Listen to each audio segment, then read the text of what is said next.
দেখো সব স্পাইডারম্যান হয়েছে। পদ্ম ফুলে ভোট দেবে আমার ভাইরা। Hi, good morning. কেমন আছো তোমরা সবাই? আশা করছি তোমরা সবাই ভীষণ ভীষণ ভালো আছো। আর সুমি লাইফস্টাইল তোমাদের সকলকে জানাই অনেক অনেক ভালোবাসা। সকাল সকাল ঘুম থেকে উঠে গেছি, কারণ কালকে দাদুর বাৎসরিক কাজ ছিল আর প্রচুর ভাত বেঁচেছে। সেই ভাতগুলোকে জল দিয়ে ঘুম থেকে উঠে জল ভিজিয়ে জল দিয়ে ভাতগুলোকে ভিজিয়ে রেখেছি সবাইকে দেবো পান্তা ভাত খাওয়ার জন্য। প্রচুর ভাত নষ্ট করলে তো হবে না, চালগুলো তো কেনা চাল, সেই জন্য কেনা চাল না হলেও ভাত নষ্ট করা ঠিক নয়। সেই কারণে আমি এদিকে সবাই কাজবাজ করছে বাইরে, মামিরা সব কাজবাজ করছে। তো এদিকে আমরা সেই লাস্টে সেদিনকে রাত্রিবেলায় তরকারি করেছিলাম, তার মধ্যে বেশ কটা আলু আমরা রেখে দিয়েছিলাম কেটে। সেই আলুগুলো দিয়ে আলুর তরকারি কুচি কুচি করে কেটেছিলাম, কেটে আলুর তরকারি করছিলাম আমি। এই দেখো আমি রান্না করেছিলাম, রান্না করতে করতে আমি আবার বিস্কিটও খেয়ে নিচ্ছিলাম, প্রচণ্ড খিদেও পেয়ে গেছিলো আমার। যাই হোক, এদিকে বাচ্চারা সব খেলা করছে দেখো। আর এই তাঁবুটা দেওয়া আছে ছাদের উপর বলছি, উঠোনে যে তাঁবুটা দেওয়া আছে, তাঁবুতেই প্রচণ্ড পরিমাণে গরম লাগছিল আমার। আর এই যে বাচ্চাদের সাথে খেলা করছি, তোমরা দেখে নাও, দেখো কি চিল্লামিল্লি করছে।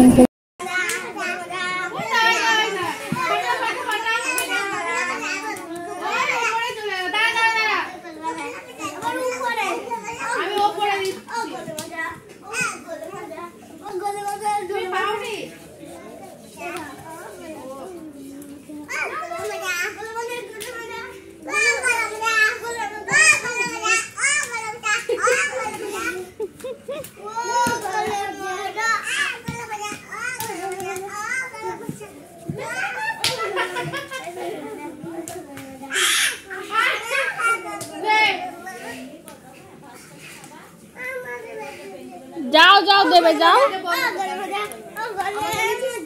আমার ভাই দেখেছো প্রচুর ঘেমে গেছে, যেতে দেবো না, যাচ্ছাড়ো না। এই যে ওইদিকে আলুর তরকারিটা আমি ঢেকে দিয়ে পেঁয়াজটা অবশ্য অনেকটা তরকারি তো আলুগুলো সিদ্ধাতে অনেকটা টাইম লাগবে। তো ভাইদের সাথে সবার সাথে খেলা করছিলাম। ওইদিকে আমি সেই কি ফোকরাগুলো ওড়ে না, সেগুলো মেলা থেকে এনেছিল, তো ওইগুলো দিয়ে আমরা খেলা করছিলাম। তো আলুগুলোর তরকারিটা দেখছি এখনও হয়নি। তো ওইদিকে আমি নাড়াচাড়া করছি, আলুগুলো একটু গেলে দেওয়ার করছি, প্রসেসগুলোর চেষ্টা করছি। আর এই যে আমাদের তরকারি রেডি হয়ে গেছে। বেশি লঙ্কা দিইনি, ঝালটা কম হয়েছিল, সবাই বলছিল যে একটু কম ঝাল দিতে। বলতে এই বোন আছে আমার মেয়ে, তো বেশি ঝাল খায় না। এদিকে মামি আর আমি সবার খাওয়া যাচ্ছে, মামি আর আমি পান্তা ভাত খাওয়া শুরু করে দিয়েছি। এই যে পেঁয়াজ লঙ্কা সব কিছু নিয়ে বসে পড়েছি। দেখো এক থালা ভাত খেয়েছি, প্রচুর ভাত খেয়েছি সেদিনকে। 6 টাকা করে বলো শুনি। সামনে ভোট আর পর দেখো সব চাঙ্গু বাঙ্গু কি করছে এখানে স্নান করে। এইদিকে সবাই খেলাখেলি করছে আর আমি এদিকে চেয়ারের মতো রাজরানীর মতো বসে বসে ওদের সাথে বক বক করছি। তারপরে একটা বাচ্চা এসেছিল, ওর নিয়ে এসেছিল, একটা দাদার মেয়ে, ওকে নিয়ে ভালো করে একটু আদর মাদর করলাম, একটু ভিডিও করলাম, ছবি তুললাম। যাই হোক, অনেক আড্ডা মারলাম। আর আমি এদিকে শ্যাম্পু করেছিলাম, আবার সন্ধ্যাবেলায় স্নান করেছিলাম।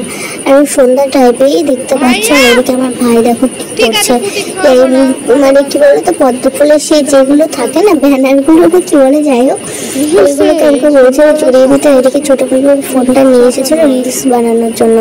আমার ফোনে ক্যামেরাটা ভালো দিচ্ছে না, বলছে দেখ আমার ফোনে হয়তো ক্যামেরাটা ভালো দেবে, চল তুই আমি রিলস বানাই। নাইটি করে এখন রিলস বানাবো। আর আমি ভাইকে বলছি হামিদে ফুটি খাওয়াবো তাহলে।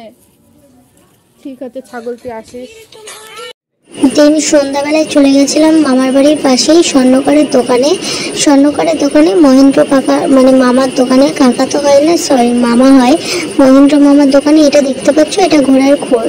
শনিমঙ্গলবারে নাকি ঘোড়ার এই লোহার খোড়গুলো একাই খসে পড়ে যায় পা থেকে, এগুলো নাকি একদম লোহা। আমি হাত দিয়ে দেখলাম একদম লোহা, ঘোড়ার পায়ে কি করে থাকে আমি তো বুঝতেই পারলাম না। আর এটা দিয়ে বড় মামি আংটি বানাবে, লোহার ঘোড়ার খোড়ের আংটি নাকি অনেক শুভ আর অনেক ভালো দেওয়া হাতের আঙুলে। যাই হোক, এদিকে আমরা তারপরে মামি একটা তামার আংটি নিল আর আমি সোনার আংটি ট্রাই করে করে দেখছি।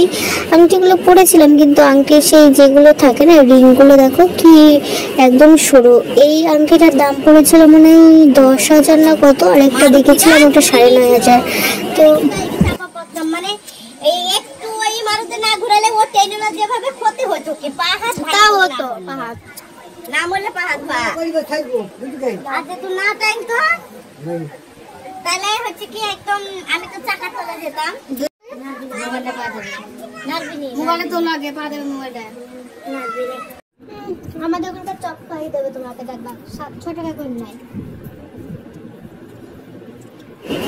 যাই হোক, এখানে ভিডিওটা শেষ করছি। বাজারে যখন গেছিলাম তখন আমরা চপ নিয়ে এসেছিলাম, চিকেন চপ, আর সবার জন্য চপ নিয়ে এসে মামার মাসির বাড়ি সবার বাড়ি দিয়ে থ্যাংক ইউ ফর ওয়াচিং। আমি একা একা খাই এবার, টাটা বাই বাই।